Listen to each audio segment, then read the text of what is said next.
বিসমিল্লাহির রহমানির রহিম। আজকে আমি বিভিন্ন ধরনের ফলের চিত্র সহ বাংলা ও ইংরেজি নাম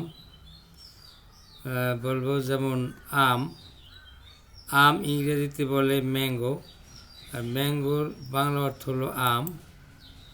তরমুজ, তরমুজের ইংরেজিতে বলে ওয়াটারমেলন, আর ওয়াটারমেলনের বাংলাকে বলে তরমুজ। পেঁপে, পেঁপের ইংরেজি শব্দ হলো পাপাইয়া, পাপাইয়া বাংলা অর্থ হলো পেঁপে। লিচু, লিচুর ইংরেজি শব্দ লিচি, লিচির বাংলা শব্দ হলো লিচু।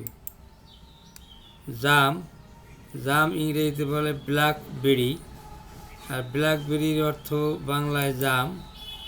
কাঁঠাল, কাঁঠালের ইংরেজি শব্দ জ্যাকফ্রুট, কাঁঠালের ইংরেজি শব্দ জ্যাকফ্রুট, আর জ্যাকফ্রুটের বাংলা অর্থ হলো কাঁঠাল। ধন্যবাদ।